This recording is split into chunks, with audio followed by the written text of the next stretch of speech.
Alima from France. Assalamu alaikum, Sheikh. Salam to Allah. Yes, sir. Sometimes when we feel we are in a dangerous situation, and we want to learn our religion and express how dangerous the situation is. Sometimes I feel obliged how am I going to put it? I feel obliged to want to show how dangerous this situation is, which sometimes leads to misunderstanding between me and the person I'm speaking with. So I would like to know, how can I remain calm? Am I obliged to show how dangerous the situation is? This is too generic, Halima. This is too generic. I don't know what is the situation. Maybe you have a certain situation in your mind that I misunderstood, and I will tell you, oh yes, you can do that when it's not. So next time you call, you have to give a specific situation, a scenario, and give an example.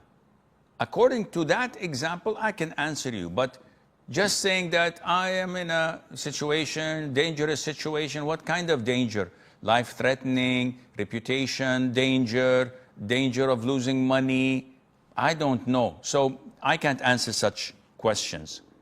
Chaudhry from Bangladesh. Assalamu alaikum, Sheikh. Alaikum salam to Allah. So one day, while praying Maghrib in congregation, the Imam recited half of Surah Fatiha loudly in the third rakah, and then he became silent.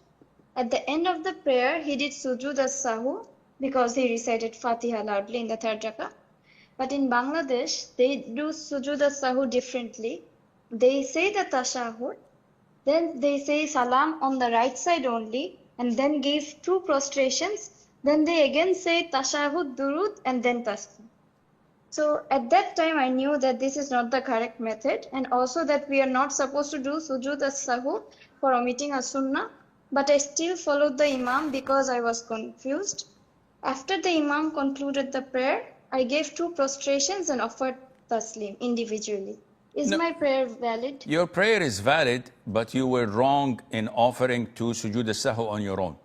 You should have concluded the prayer with the Imam. Yes, the format which the Imam does in the Hanafi school of thought for forgetfulness is totally against the Sunnah of the Prophet ﷺ. It's not part of the Sunnah. The Prophet had never done such a thing.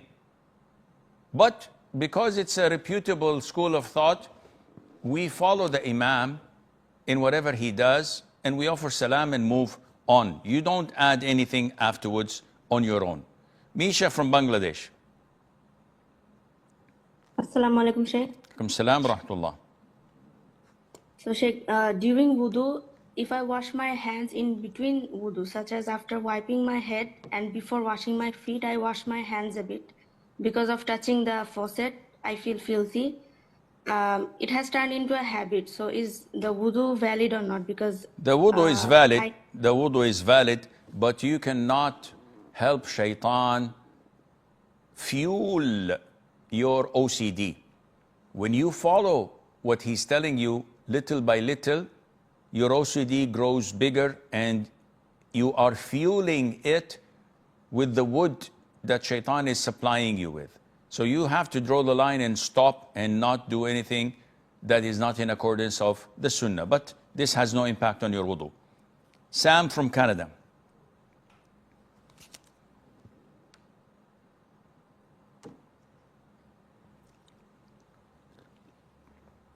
Sam.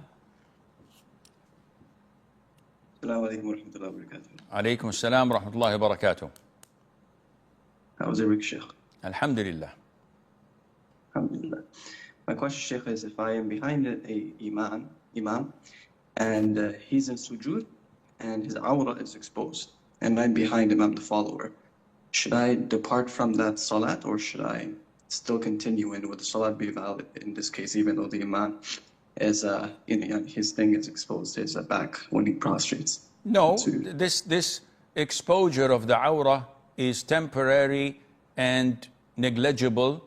So you continue to pray, and after the prayer you come up to him and tell him about it so that he takes a better precaution next time.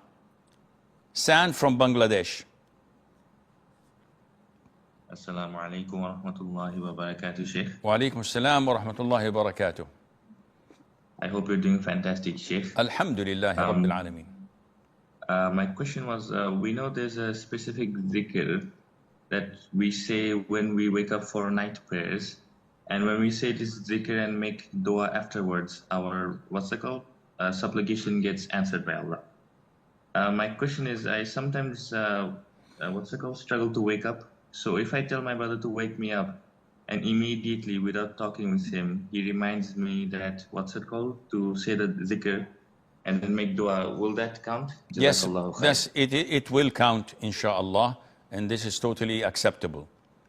Luqman from India. Assalamu alaikum, Sheikh. Alaikum salam wa rahmatullahi wa barakatuh. Sheikh, a person with urine incontinence has to change clothes, wash himself and do wudu when prayer time enters. But one day there was no leakage, so he washed himself and did wudu half hour before prayer time. And then prayer time entered, but 5-10 minutes later he leaked again. So now does he has to do wudu and wash again? Or is it okay if he doesn't do it? Because when the prayer time entered, he was pure. Yes, he was pure, but he did not pray. If he prayed immediately after the time entered while he was pure, I would say his prayer is valid. But waiting 10 minutes and then leaking, definitely that invalidates his wudu, so he has to change and make wudu again.